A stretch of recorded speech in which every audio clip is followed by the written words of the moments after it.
Thomas Gray. Elegy written in a country churchyard.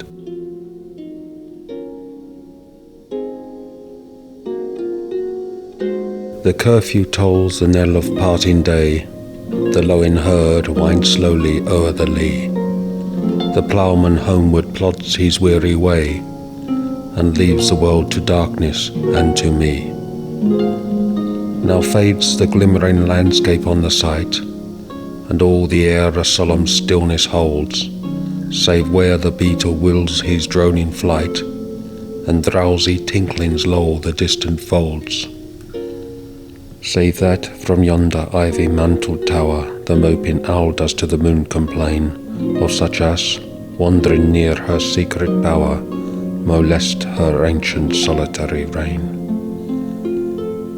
Beneath those rugged elms, that yew tree's shade, where heaves the turf in many a mouldering heap, each in his narrow cell forever laid, the rude forefathers of the hamlet sleep.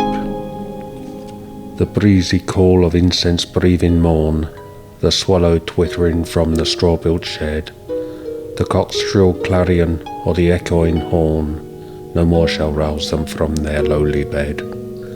For them no more the blazing hearth shall burn, or busy housewife ply her evening care, no children run to lisp their sire's return, or climb his knees the envied kiss to share.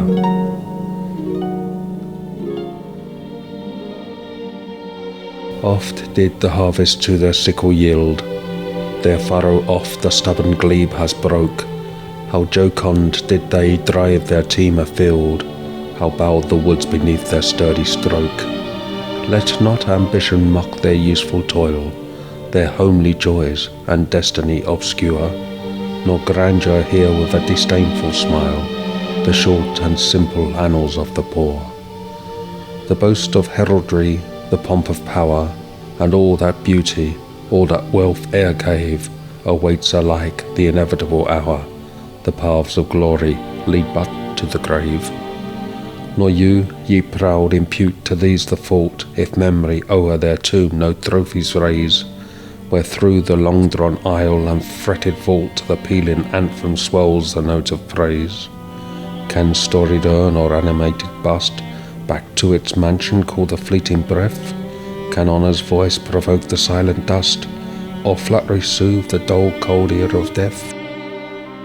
Perhaps in this neglected spot is laid some heart once pregnant with celestial fire, hands that the rod of empire might have swayed, or waked to ecstasy the living lyre. But knowledge to their eyes her ample page, rich with the spoils of time, did ne'er unroll. Chill penury repressed their noble rage, and froze the genial current of the soul. Full many a gem of purest ray serene the dark unfathomed caves of ocean bear. Full many a flower is born to blush unseen, and waste its sweetness on the desert air.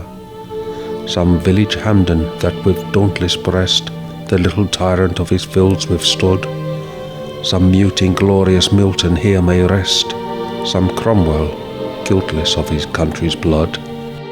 The applause of listening senates to command, the threats of pain and ruin to despise, to scatter plenty o'er a smiling land, and read their history in a nation's eyes.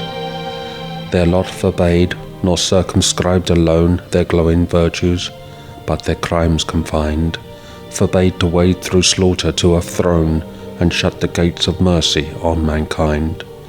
The struggling pangs of conscious truth to hide, to quench the blushes of ingenuous shame, or heap the shrine of luxury and pride with incense kindled in the muse's flame. Far from the madding crowd's ignoble strife, their sober wishes never learned to stray along the coarse sequestered veil of life. They kept the noiseless tenor of their way.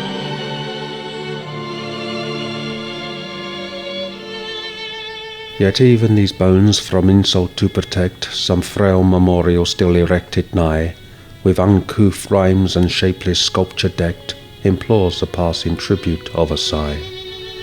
Their name, their years, spelt by the unlettered muse, the place of fame and elegy supply. and many a holy text around she strews, that teach the rustic moralist to die. For who to dumb forgetfulness a prey, this pleasing anxious being ere resigned, left the warm precincts of the cheerful day, nor cast one longing lingering look behind. On some fond breast the parting soul relies, some pious drops the closing eye requires. Even from the tomb the voice of nature cries, even in her ashes live their wonted fires.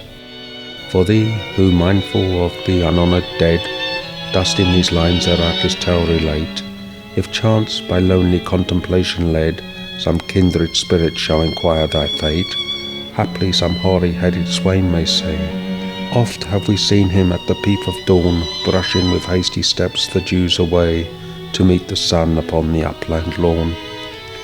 There at the foot of yonder nodding beech, that wreaves its old fantastic root so high, his listless length at noontide would he stretch, and pour upon the brook that bubbles by.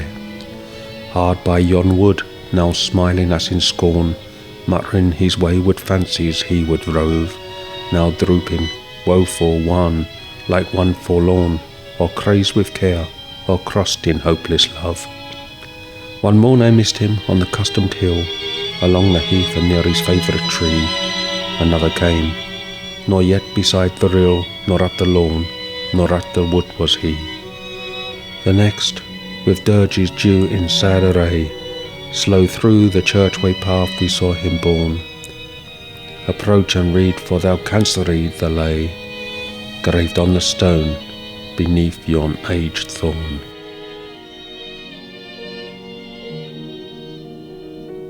The Epitaph. Here rests his head upon the lap of earth, a youth, to fortune and to fame unknown. Fair science frowned on his humble birth, and melancholy marked him for her own. Large was his bounty, and his soul sincere. Heaven did a recompense as largely send. He gave to misery all he had, a tear. He gained from heaven, 'twas all he wished, a friend. No further seek his merits to disclose, or draw his frailties from their dread abode. There they alike in trembling hope repose, the bosom of his Father and his God.